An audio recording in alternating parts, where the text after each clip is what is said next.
गुरुदेव और माँ गायत्री के चरणों में कोटि कोटि नमन। आप सभी को प्रणाम। गायत्री का शाप विमोचन क्या आवश्यक है करना? गायत्री का शाप विमोचन कैसे होता है और उसके उत्कीलन का रहस्य क्या है, आइए जानते हैं। गायत्री मंत्र की महिमा गाते हुए शास्त्र और ऋषि महर्षि थकते नहीं। इसकी प्रशंसा तथा महत्ता के संबंध में जितना कहा गया है उतना शायद ही और किसी की प्रशंसा में कहा गया हो। प्राचीन काल में बड़े बड़े तपस्वियों ने प्रधान रूप से गायत्री की ही तपश्चर्याएं करके अभीष्ट सिद्धियों की प्राप्ति की थी। शाप और वरदान के लिए तो विविध विधियों में गायत्री का ही प्रयोग किया जाता था।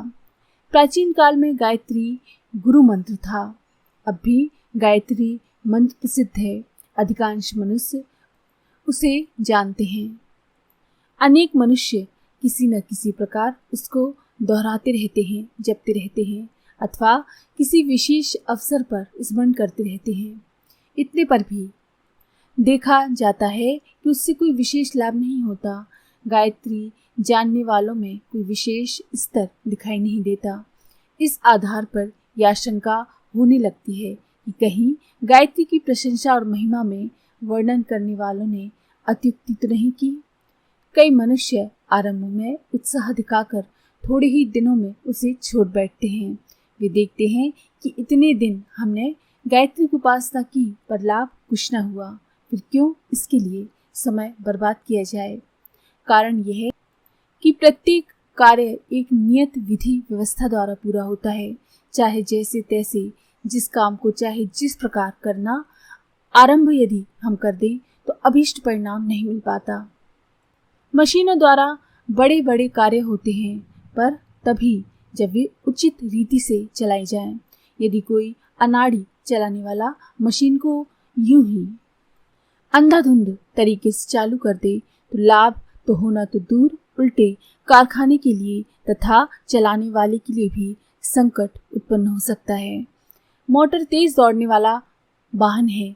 उसके द्वारा एक एक दिन में कई कई मील की यात्रा हम सुखपूर्वक कर सकते हैं। पर अगर कोई अनाड़ी आदमी ड्राइवर की जगह जा बैठे और चलाने की विधि ना जानते हुए चलाने लगे तो यात्रा तो दूर, उल्टे ड्राइवर और गाड़ी में बैठे हुए व्यक्ति की जान को भी बड़ा खतरा हो सकता है। ऐसी दशा में गाड़ी को कोसना, उसकी शक्ति पर अविश्वास कर बैठना उचित नहीं कहा जा सकता। अनाड़ी साधकों द्वारा की गई उपासना भी यदि निष्फल हो तो आश्चर्य की बात नहीं है। जो भी वस्तु जितनी अधिक महत्वपूर्ण होती है उसकी प्राप्ति उतनी ही कठिनाई से होती है। सीप घोंघे तो आसानी से हमको समुद्र के किनारे पर मिल जाते हैं, उन्हें कोई भी उठा सकता है। लेकिन यदि हमको मोती चाहिए तो हमें समुद्र के तल पर पहुंचना होगा और इस खतरे के काम को सीखना पड़ेगा। कोई अजनबी आदमी गोताखोरी को बच्चों का खेल समझे और यूं ही समुद्र में उतरने की गलती करे तो उसे अपनी नासमझी के कारण असफलता ही मिलेगी और इसमें आश्चर्य की कोई बात नहीं।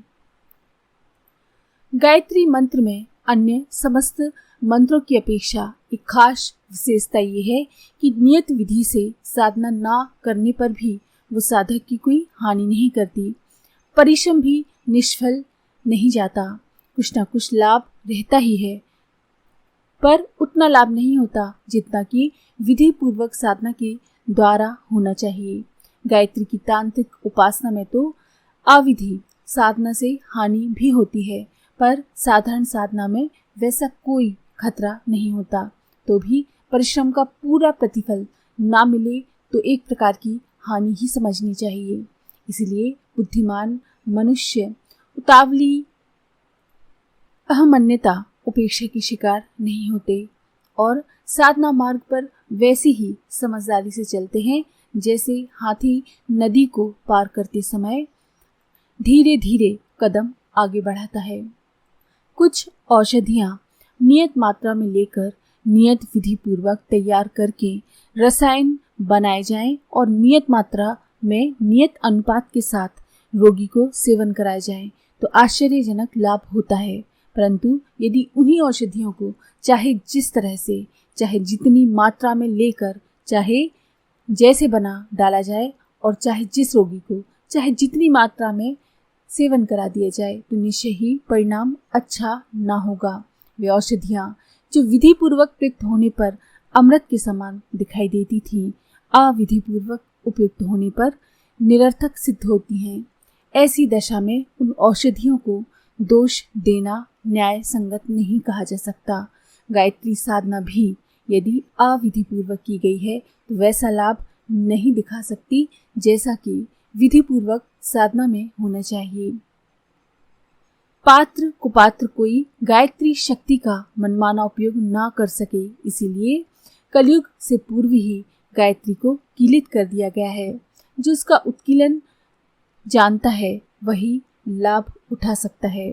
बंदूक का लाइसेंस सरकार उन्हीं को देती है जो उसके पात्र हैं।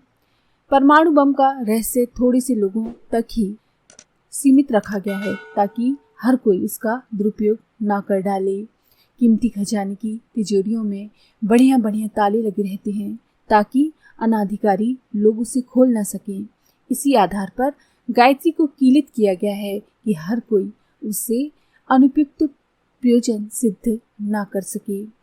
पुराणों में ऐसा उल्लेख मिलता है कि एक बार गायत्री को वशिष्ठ विश्वामित्र ऋषियों ने शाप दिया था, उसकी साधना निष्फल होगी। इतनी बड़ी शक्ति के निष्फल होने से हाहाकार मच गया। तब देवताओं ने प्रार्थना की कि इन शापों का विमोचन होना चाहिए। अंत में ऐसा मार्ग निकाला गया कि जो शाप विमोचन की विधि पूरी करके गायत्री साधना करेगा उसका प्रयत्न सफल होगा और शेष लोगों का श्रम निरर्थक जाएगा।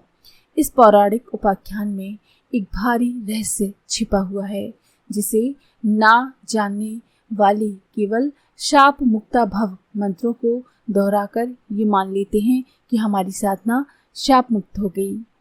वशिष्ठ का अर्थ है विशेष रूप से श्रेष्ठ।